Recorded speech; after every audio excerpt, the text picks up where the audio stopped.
تو بات یہ ہے کہ یہ جو میں نے پہلے آپ کو یہ عرض کیا ہے کہ خالق کے امر سے جب کوئی مادہ وجود میں آتا ہے، اللہ کے حکم سے جب کوئی مادہ وجود میں آتا ہے اس کے وہ جو مادے کے پیچھے کا جو پروسیس ہے وہ غیر مرئی حقائق ہوتے ہیں.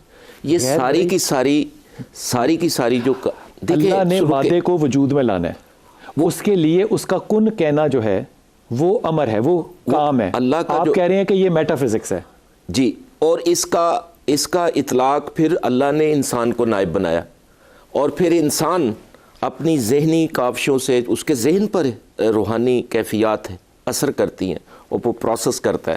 یہاں میں مثال دیتا ہوں کہ جو سائنٹسٹ ہیں وہ مادے میں تحقیق کرتے ہیں، ریسرچ کرتے ہیں، غور و فکر کرتے ہیں، تو ایک نئی چیز ریسرچ کے ساتھ ساتھ وہ پیدا کرتے ہیں. اور جو روحانی لوگ ہوتے ہیں وہ ماورائی قوتوں میں تحقیق کرتے ہیں، جو مابعد الطبیعات پہ جو مخفی اب اگلا میں جملہ کہوں گا کہ مابعد الطبیعات پہ تحقیق کرنے کی لیبارٹری کہاں ہوتی ہے؟ وہ لیبارٹری ان کا اثر، اس کا ٹول کیا ہوتا ہے؟ وہ جب اثر کرتے ہیں انسانی رویوں پر، روحانی طور پر. میں اب چشتی صاحب کے پاس جاؤں؟ ٹھہرے ذرا. وہ جب اثر کرتے ہیں انسانی رویوں پر، ٹھیک ہو گیا. انسانی رویے جب تبدیل ہوتے ہیں تو نفس جو ہے بہتر ہوتا ہے. پھر وہ انسانی ذہنی معاملات پر اثر کرتے ہیں، پھر وہ انسانی جسمانی معاملات پر اثر کرتے ہیں. شاہ جی پھر یہاں سے یہ تو یہ دیکھیں کتب بھائی رکیں، اب یہ ہے ڈومین روحانیت کی.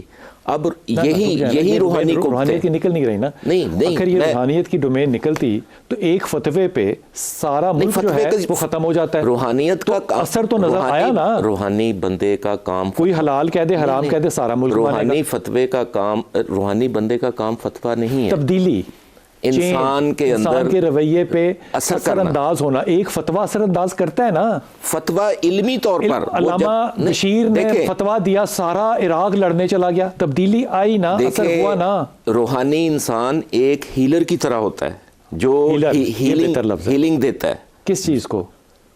انسانوں کو، ان کی جسمانی ہیل کرتا ہے، کس زخم کو؟ جسمانی معاملات میں، بیماریوں میں، ذہنی معاملات میں، رویوں میں. یہ اسپرچل ریمیڈی دیکھیں، انسان ازل سے دو طرح سے روحانیت سے مستفید ہوتا رہا. نہیں دیکھیں، انسان دو طرح سے مستفید ہوتا آ رہا ہے، مادی ذرائع سے اور غیر مادی ذرائع سے. مادی ذرائع سے جیسے وہ ڈاکٹر کے پاس جاتا ہے، میڈیسن لیتا ہے، لیکن وہ بھی روحانی قوتوں کے ذریعے آیا. غیر مادی جو ہے وہ کلام کے اثر سے، اللہ کے کلام کی تاثیر سے. کوئی اعتراض نہیں ہے، سنت ہے، حدیث ہے. بالکل. پھر روحانیت لیکن دیکھیں یہ ہر بندہ نہیں کر سکتا نا. صحابہ جیسے ہر بندہ ڈاکٹر نہیں ہو سکتا. نہیں جیسے ہر کمپیریزن نہیں ہو سکتا. نہیں صحابہ نے کیا. اب مجھے یہ بتائیں کہ صحابہ نے وہی سورہ پڑھی اور وہ بچھو کا زہر چلا گیا. تو سارے صحابہ دم نہیں کرتے تھے؟ سارے کرتے تھے. نہیں، سارے روایات میں ایسا نہیں ہے.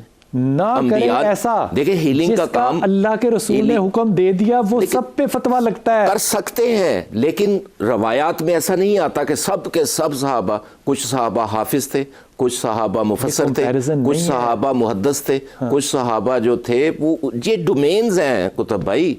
عالم ہونا، مفسر ہونا، محدث ہونا، قاری ہونا، حافظ ہونا اور اسپرچولیسٹ ہونا. علی حجویر صحابیوں کے زمانے سے بہت بعد میں. یہاں رکیں ذرا، میں تھوڑی سی گزارش. یہ انسان کے اندر صلاحیت ہمہ جہت ہو سکتی ہیں، یہ ہارڈ اینڈ فاسٹ رول نہیں ہے.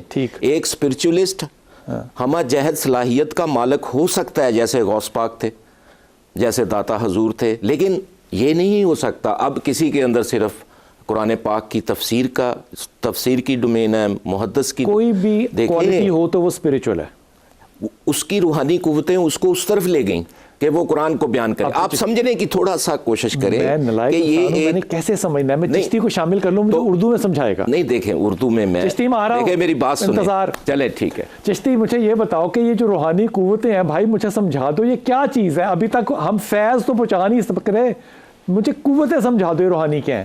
دیکھیے روحانی قوتیں وہ اللہ کے حکم سے حاصل ہوتی ہیں، انسان کی محنت سے حاصل ہوتی ہیں. ہونے کو ہو تو ایک لفظ سن لیجئے. اب مطلب کہ سن لیجئے، بتی کے پیچھے لگا دیے ٹرک. اللہ کے حکم بتی کے پیچھے انشاءاللہ ایک جنرل بات ہے نا. دیکھیے اللہ کے حکم کے بغیر کوئی شخص کسی کو فیض دے نہیں سکتا. سن لیجئے، روحانی طاقتوں کی طرف جانے سے وہ تو بہت آگے کی بات ہے نا.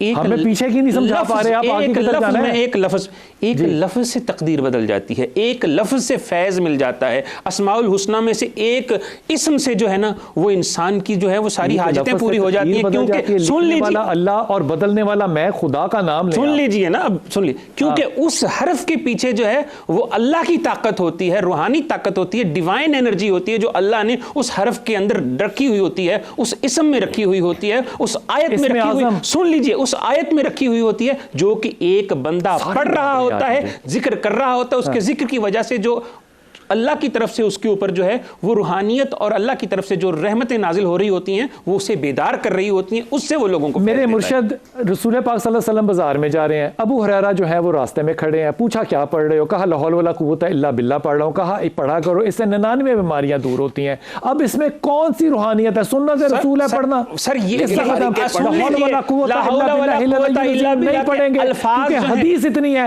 اللہ کا نام لیں یار. صرف آپ نے حدیث تک محدود ہو گئے. یہ دیکھیے کہ وہ الفاظ کیا ہیں, وہ اللہ کا ذکر ہے, اللہ کے نام ہے, اللہ کی بندگی ہے, اللہ کی پاکیزگی ہے, اللہ ٹھیک ہے, ان الفاظ کے اندر اللہ کی جو ہے وہ نام ہے, ان کے اندر اللہ نے اثرات ڈالے. یہ فرمائیے کہ یہ جو لا حول ولا قوت الا باللہ کا اللہ کے رسول نے صحابی کو فرمایا, یہ سب صحابہ اور امتیوں پہ ہے یا صرف ابو ہریرہ پر ہے؟ سب صحابہ اور امتیوں پر ہے. اللہ تعالیٰ خوش رکھے. لیکن ایک بات مجھے سر سمجھا دیجئے, میں چھوٹی سی گزارش کرنے لگا ہوں. جی بسم اللہ. صحابی بچھو کے کانٹے کا دم کرتا ہے, شفا ہو جاتی ہے, میں کرتا ہوں نہیں ہوتا. صحابی جو ہے یا مولا کائنات کچھ فرماتے ہیں وہ ہو جاتا ہے, میں کرتا ہوں ہوتا نہیں ہے. قرآن وہ بھی پڑھ رہے ہیں, قرآن میں بھی پڑھ رہا ہوں. یہاں پہ روحانیت کا مسئلہ آتا ہے. آپ بتائیں نا کیسے کیا ہو رہا ہے, آپ بتائیں نا, اس کا جواب دیں. اب آپ بات یہ ہے کہ نہیں بات نہیں, اس کا جواب دیں. کیا ہوا ہے, ہمارے نفوس کا تزکیہ نہیں ہوا.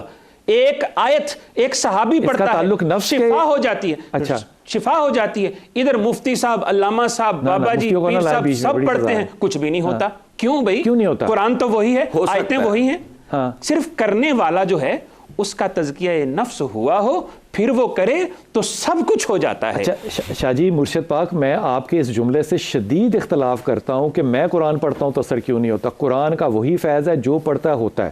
آپ کا نہیں اگر ہوتا تو آپ کو اپنے گریبان میں جھاڑ کے نیت کا چیک بیلنس کرنا ہے اور اس کی اکاؤنٹیبلٹی پاناما سے کرانی ہے کہ میرا کیوں نہیں اثر ہو رہا.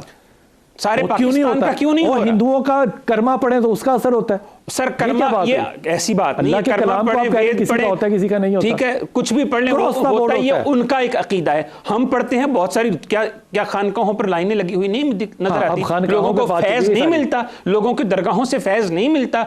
تو بھائی جان مندروں سے نہیں ملتا, چرچوں سے نہیں ملتا. جناب حبل اور نائلہ بدھ سے بھی ملتا تھا, یہ بات نہیں ہے. یہ تو اللہ نے فرمایا کہ جو جس کے اوپر توکل رکھتا ہے اللہ اس کو اس کے حوالے کر دیتا ہے.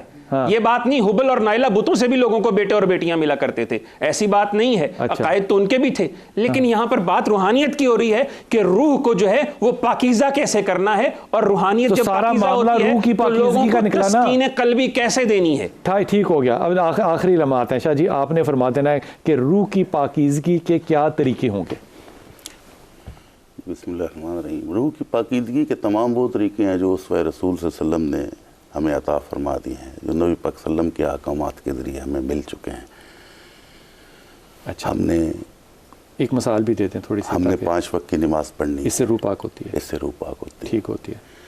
ہم نے احکام جو نبی پاک صلی اللہ علیہ وسلم نے ارشاد فرمائے ہیں ہم نے ان پہ عمل کرنا ہے, اس سے روح پاک ہوتی ہے. ٹھیک ہے. جو بہت زیادہ نمازیں پڑھے, جو بہت زیادہ نمازیں پڑھے اور فجر تہجد بھی پڑھے اور اشراق بھی پڑھے, اس کی روح پاک ہونے کے چانسز زیادہ ہیں. اس کے زیادہ ہیں, کیونکہ والذین اشد حبا للہ, وہ لوگ جو کٹ کے کرتے ہیں, جس انٹینسٹی ان کے ہاں جرائم کیوں ہوتے ہیں پھر؟ کن کے ہاں؟ جو اتنی نمازیں پڑھ رہے ہوتے ہیں وہاں بھی جرم ہوتے ہیں.